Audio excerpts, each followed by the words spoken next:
Hey guys, welcome to Pistons Talk Podcast post-game show. Man, what a game. Went down to the wire. Pistons season is over. But with this podcast, we're going to be talking about this game. I have some thoughts, especially in the fourth quarter, a little rant. We're going to preview the Detroit Pistons and their cap space, free agency.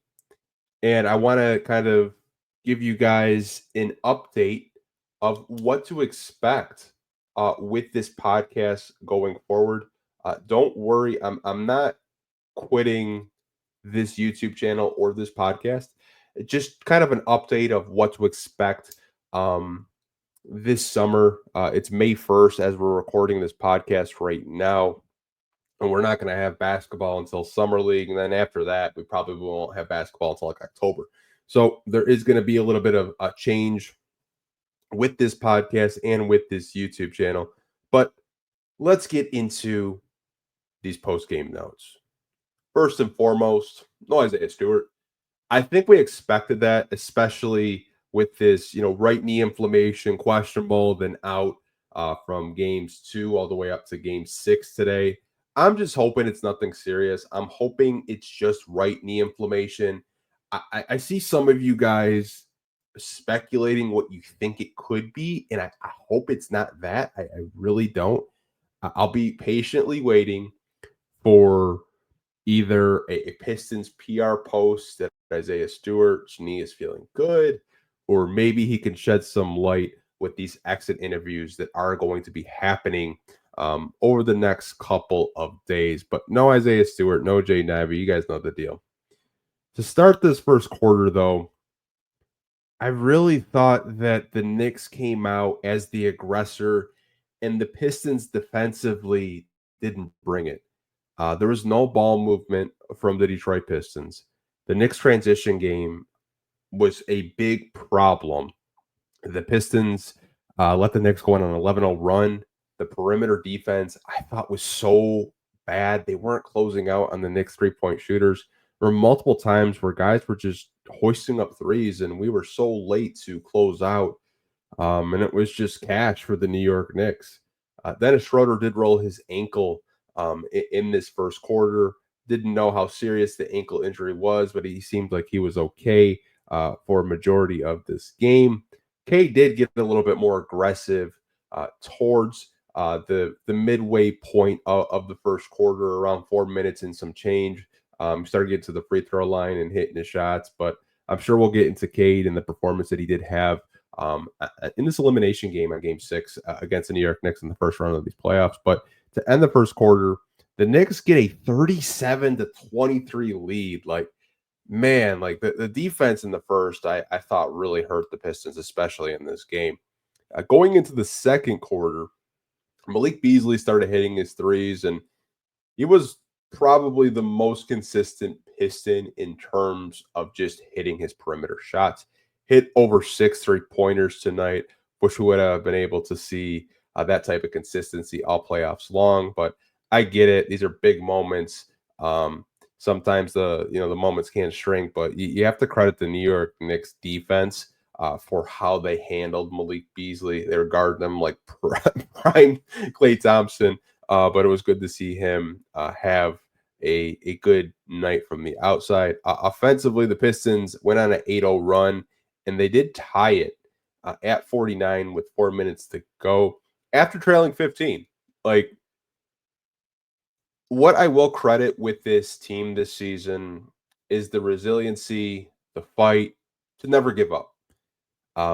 Being down 15 in an elimination game at home, you come back and you tie the game.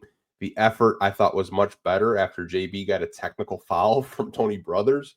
And they took a 2-point lead going into halftime. Malik Beasley hit a crazy 3-point buzzer beater. 61-59 was the score going into halftime.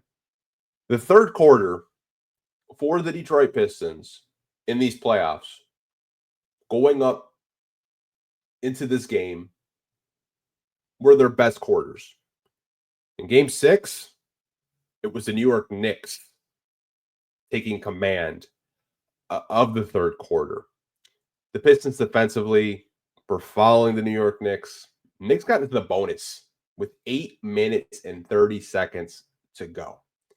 Pistons were just not playing defense. The Knicks came out way more aggressive coming out of halftime. The turnovers for the Detroit Pistons hurt them as well. There was just some passes where it's just like, why are you trying to make that pass in such a close, lane, like a tight passing lane?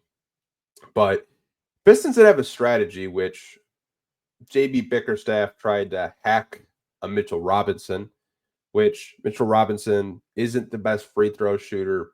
Kind of has a weird form. It's a very straight free throw shot, but the Knicks eventually kind of took him out of the game because they were kind of sick of the Pistons doing that. But they won this third quarter, and I think it's a big reason why they won this game, even though the Pistons came back and got a lead. That was just the third quarter that the Pistons just couldn't afford to have, and the Knicks go out to a 96-85 lead to end the third. Going into the fourth, the Pistons were getting stops. They got back into this game. They started the first couple of minutes with this quarter going on an 11-0 run, and they tied the game at 103 with 6 minutes left. And the one player that I think we should talk about, and we're going to talk about, is Asar Thompson. I thought he was a very crucial part of the Pistons, not only getting back into this game, but the run that they went on. And his defense was being felt by Jalen Brunson. Jalen Brunson was noticeably uncomfortable with Asar Thompson. Now, the Pistons had a lead. They were up 110-105. And JB Bickerstaff decides to substitute Asar out with 3 minutes and 52 seconds to go for Dennis Schroeder. Or I'm not Dennis Schroeder. Dennis was still out there. Tim Hardaway Jr., excuse me. Now, they had a lead. They had all the momentum. The Knicks looked like, I guess we're just going to, play the Pistons at our place game 7. But, what happened is what has happened all series long with the Pistons when they take Asar out. The Knicks get into a groove offensively, and they go on runs, and they got back into this game. They tie the game, 113-113. Asar obviously is back out there. But before the 113-113, and Jalen Brunson hits the dagger 3, they made a good defensive effort to stop Jalen, and he missed a shot.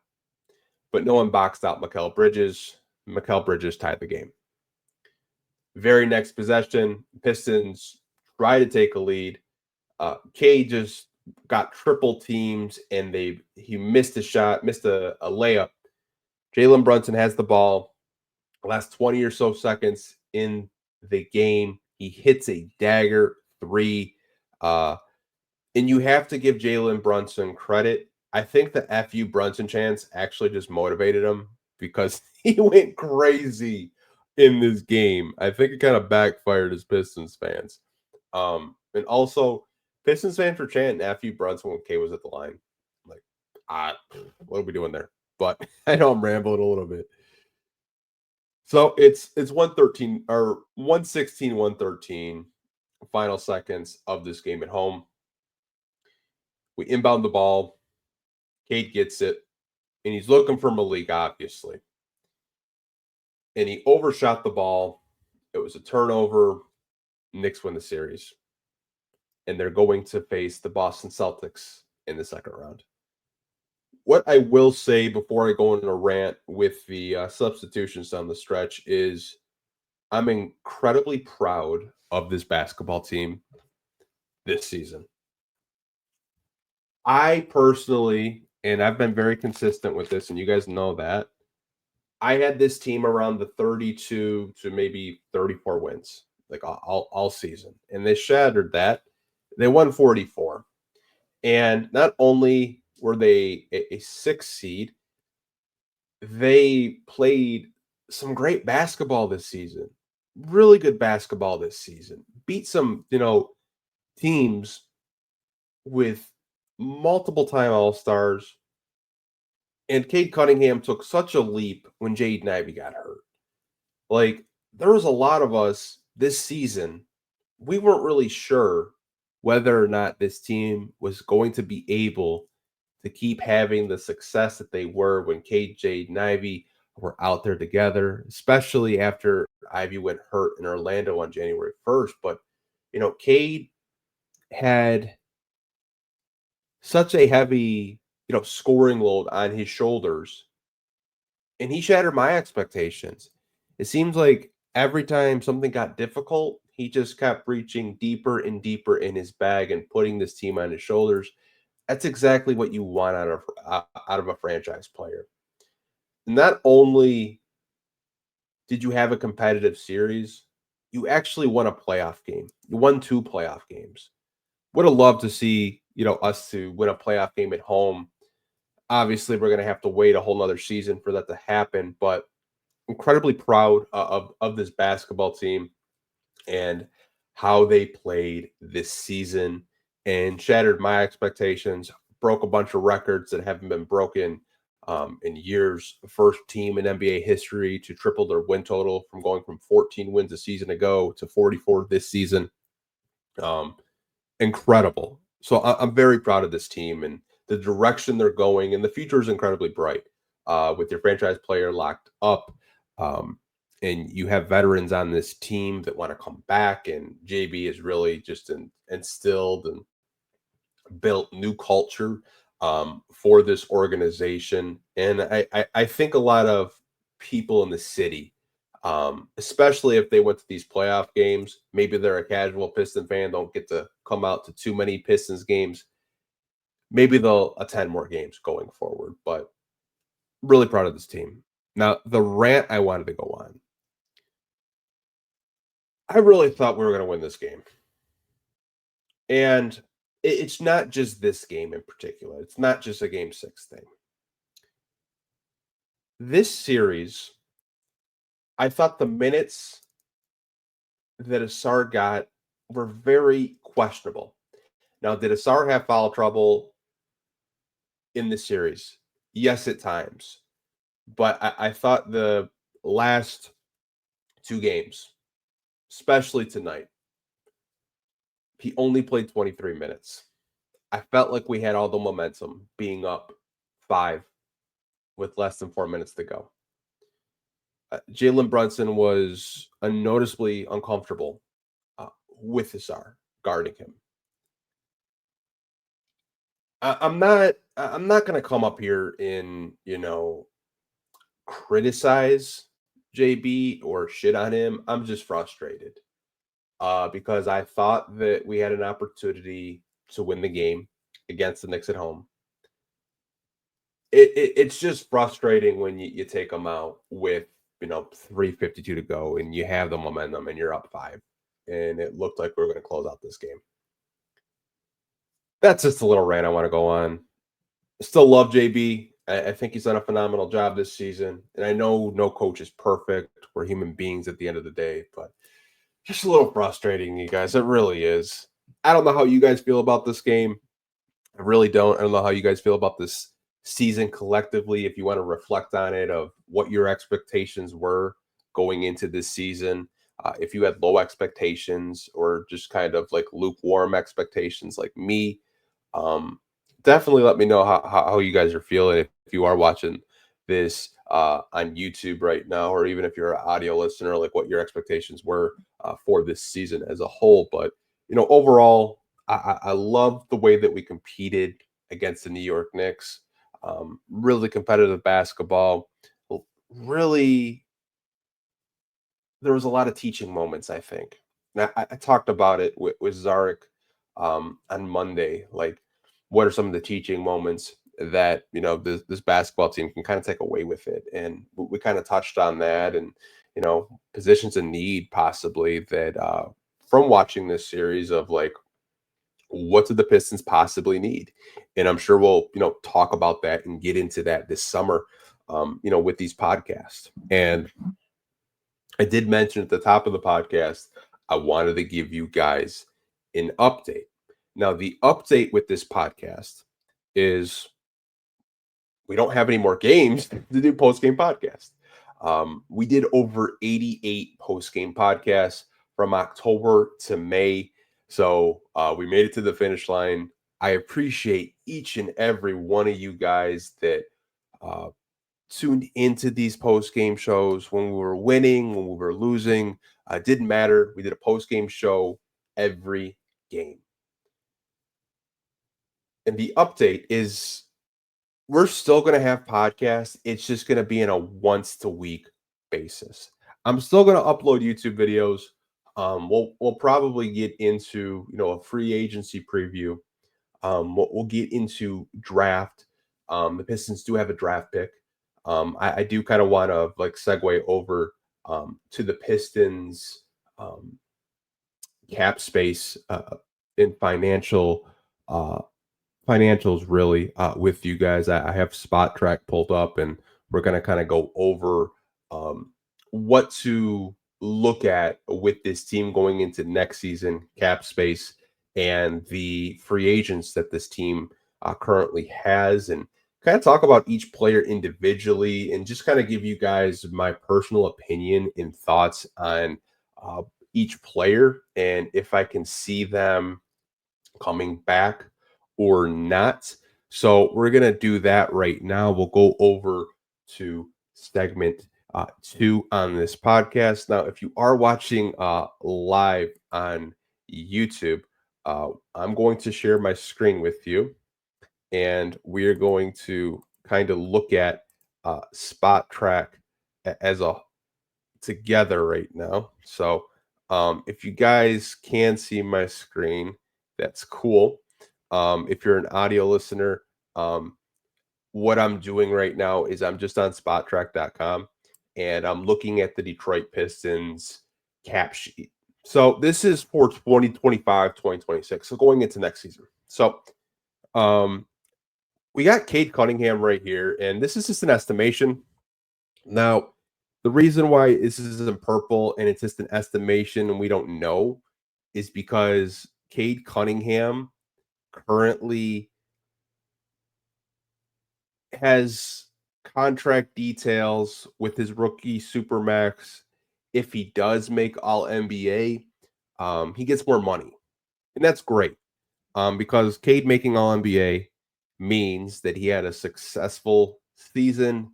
And I was able to look at the NBA awards a couple of weeks ago, and Cade definitely made an all NBA team. It's going to be between second or third team. I haven't looked at the voting probably since April 20th. Maybe I'll look at it tonight to see where he currently is at. But just an estimation on Spot Track right now, they have him at around 38 million going into next year at 24 years old. Now Tobias is at 26 million. So that's more of a thing with him where he's going to be making his money on the final year of a contract. And the Pistons will definitely have some conversations with Tobias. I'm sure maybe they want to bring him back. Maybe they feel like there's a position of need. I don't know. I think it's way too early to tell. I do think we need more size in the front court, but I really like the job that Tobias has done this year. Not only that, just the vet that he's been for this team. So you got Stu still. He's on that $15 million contract that Troy Weaver gave him a few seasons ago. And he's not going to be a free agent until 2028. Jaden Ivey, he still has a cap hit of 10 million. He is extension eligible going into the summer. Him and Jalen Duren are. So just know that Jaden Ivey, I almost called him Jalen Ivey. Jaden Ivey has a $10 million cap hit. Sar Thompson has an $8.7 million cap hit. Ron Holland, 8.6 million. Simone Fontecchio is an interesting name. He's at an $8.3 million cap hit. And with him, he's a free agent in 2026, just like Tobias. But I wonder what does Trajan and this organization feel about Simone? Because I thought he had a very uh, struggling season. I felt like this was a regression year for him because when we traded for him, he was running the floor, he was in his 3-point shots. I wonder if it's more of a thing of him getting adjusted to JB's system, or if it was having foot surgery really, really late in the offseason and not being maybe 100% healthy. I don't know. Could they possibly trade him? You never know. You never really know. Jalen Duren as well. He's going to be on a $6.4 million cap hit. He'll be 22 years old going into next season.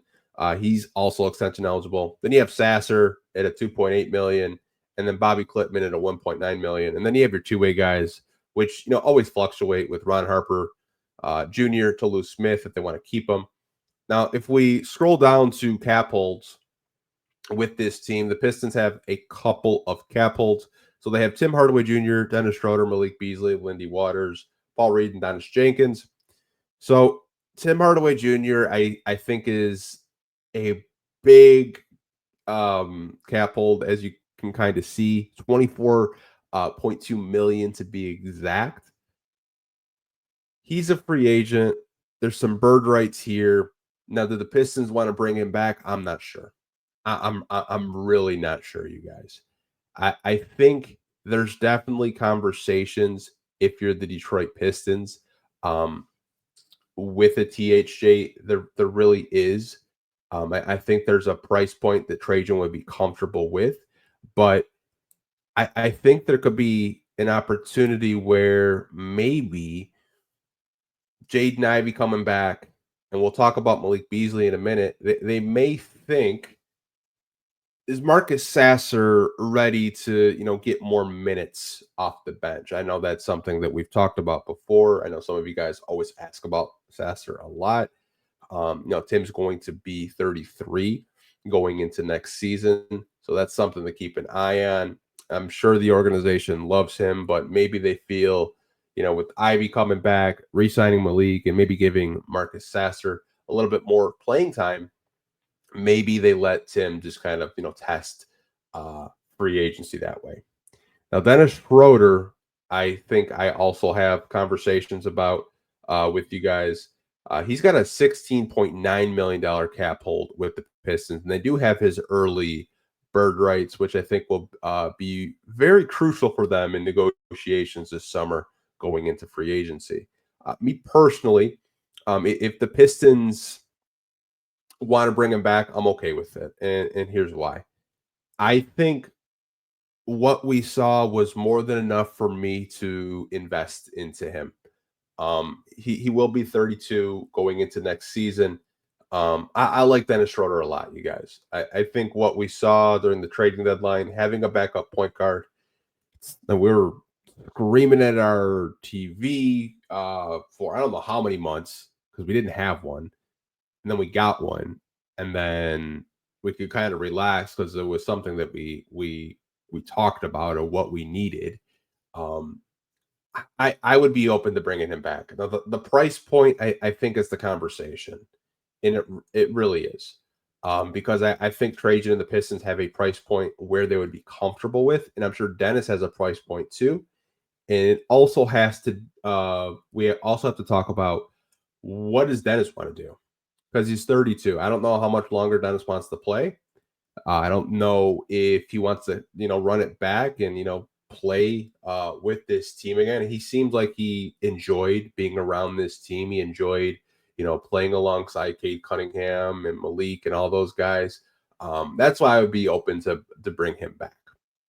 And probably the most polarizing player on this list is Malik Beasley.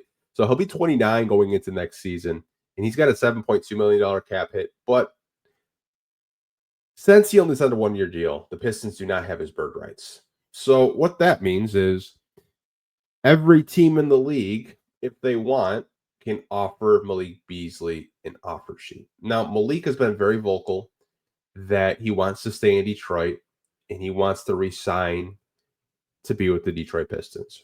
But at the end of the day, we all know it's a business. I'm hoping, and maybe Trajan can get away with this, that Malik will accept a mid-level exception.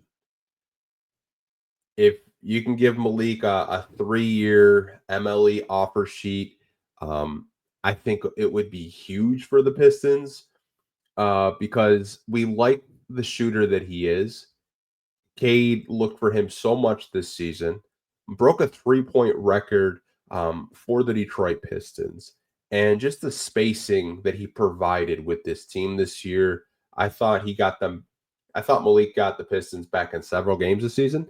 Um, and like he was a very vocal leader for this team. And like he's not that old either. Like he'll be 29 in 2025, 2026. So, even if you do offer him a 3-year deal, he'll be in his early 30s when that contract does expire. I'm really hoping that they can work their magic and, get Malik back on this roster because I enjoyed watching him play. I know a lot of people all season resign Malik, resign Malik, resign him. Reason why we couldn't is because we only offered him a 1-year deal, and you can't really do that when you offer guys 1-year deals. But it'll be interesting to see this offseason what the priorities are. I know for me that would be priority number one is locking him up as soon as possible. Lindy Waters. We don't really talk about him too much on this YouTube channel and this podcast. So he will be 28 going into 25, 26. He's got a $2.3 million cap hit. Now, here's my thinking with Lindy Waters, and maybe you guys kind of had the same thought process, or maybe I'm just bat crazy. So if Tim decides he wants to go elsewhere and he wants to, test the waters and go sign with a contender or sign with another team, I feel like Lindy could be a really, cheap on the low option. But I have a lot of questions about Lindy. And it's because I just haven't watched him enough. In the limited time that we did get to see him play, especially that Bucks game where he forced overtime. Like, I love his ability to hit 3-point shots. I think as a defender, he does an average job of staying in front of his opponent when he is defending. I just have questions. I'd like to see him a little bit more. I don't really have a strong opinion on him. But if the Pistons decide that, we're just going to let him go, I get it. I'm just kind of intrigued. He'll be 28, like I mentioned, going into next season. But he's a guy that could kind of be under the radar if the Pistons want to just fill out their roster. So number 5 on this list is Paul Reed. So B-ball Paul will be 26 going into the 2025-26 season. Now he's got a $2.2 million cap hit, non-bird rights, because the way they kind of constructed his contract, if you guys do remember, they waived him and then they signed him to a 1-year vets minimum deal. So I like Paul Reed.